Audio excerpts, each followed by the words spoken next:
અમદાવાદના ન્યૂ રાણીપ વિસ્તારમાં 4 એપ્રિલના રોજ બનેલી એક ઘટનાએ સમગ્ર શહેરને હચમચાવી દીધું છે. કોમલ નામની પરિણીતાનું મોત કુદરતી હોવાનું કહીને પતિ હર્ષ પ્રજાપતિએ જે વાર્તા રચી હતી તેનો પોસ્ટમોર્ટમ રિપોર્ટે પર્દાફાશ કરી દીધો છે. કર્ણાવતી ડેન્ટલ યુનિવર્સિટીમાં કામ કરતા હર્ષના અન્ય સ્ત્રી સાથે અનૈતિક સંબંધો હતા. જ્યારે પત્ની કોમલે આ સંબંધોનો વિરોધ કર્યો અને છૂટાછેડા બાબતે દબાણ કર્યું ત્યારે ઉશ્કેરાયેલા હર્ષે તેનું ગળું દબાવી હત્યા કરી નાખી. પાપ છુપાવવા માટે તેણે એવી અફવા ફેલાવી કે કોમલને બાથરૂમ પાસે ચક્કર આવ્યા અને ઉલટી થવાથી તે મૃત્યુ પામી. પરંતુ પિતા ઈશ્વરભાઈની શંકા અને પોલીસની તટસ્થ તપાસમાં હત્યારો પતિ આખરે પકડાઈ ગયો છે. પ્રેમ લગ્ન બાદ મળેલો આ દગો આજે એક માસૂમ બાળકની માતાનો જીવ લઈ ગયો છે. સાબરમતી પોલીસે આરોપી પતિની ધરપકડ કરી કાયદેસરની કાર્યવાહી હાથ ધરી છે. તારીખ 4/4/2026 મોર્નિંગમાં 10:45 વાગે સાબરમતી પોલીસ સ્ટેશન ખાતે 112 મારફતે જાણ કરવામાં આવે છે કે જેમાં જાણ કરનાર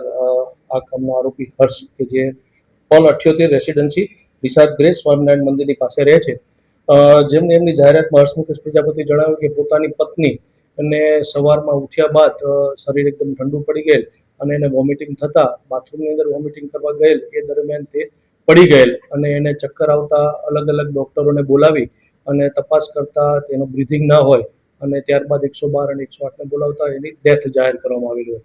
પોતે એક કમ્પાઉન્ડર તરીકે અન્ય જગ્યાએ હોસ્પિટલમાં કામ કરે છે. પોતાના ભાઈને પણ બોલાવી અને જે તે સમયે ઘરે ઇસીજીને કનેક્ટ કરતા તેના શ્વાસ ચાલતો ન હોય જેથી મરણ ગયેલો.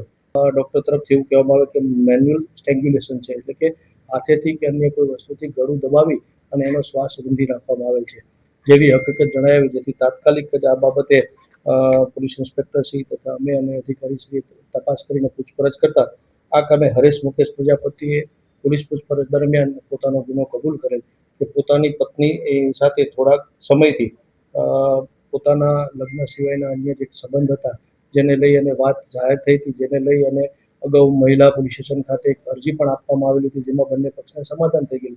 ત્યારબાદ પત્ની સાથે આ બાબતે લઈ અને અનેક વખત અલગ અલગ પ્રકારે ઝઘડો થતો હતા, જેમાં ઘરે એના ફાધર અને બ્રધરના નિવેદન લેતા તેમાં પણ જણાવ્યું કે આ કામના આરોપી થોડો ઉગ્ર સ્વભાવનો હોય, પત્ની સાથે વારંવાર ઝઘડો તકરાર કરતો હોય, ગાળાગાળી કરતો હોય, જેમાં બંને વચ્ચે શાબ્દિક ટપ્પાટપ્પી ચાલુ થઈ અને ત્યારબાદ આરોપીએ મહિલા ઉપર હાથ ઉપાડેલો અને મહિલા દ્વારા એમનો ઓપોઝ કરવામાં આવતા આરોપીએ પોતાના હાથેથી ગળચી દબાવી અને જે તે સમયે એને શ્વાસ રૂંધાય ત્યાં સુધી પકડી રાખેલી એવું કહેવું છે. અને ત્યારબાદ એ જે ઇન્જરી થયેલી એના કારણે એની થોડો સમયની અંદર શ્વાસ રૂંધાવાથી મૃત્યુ થયેલું.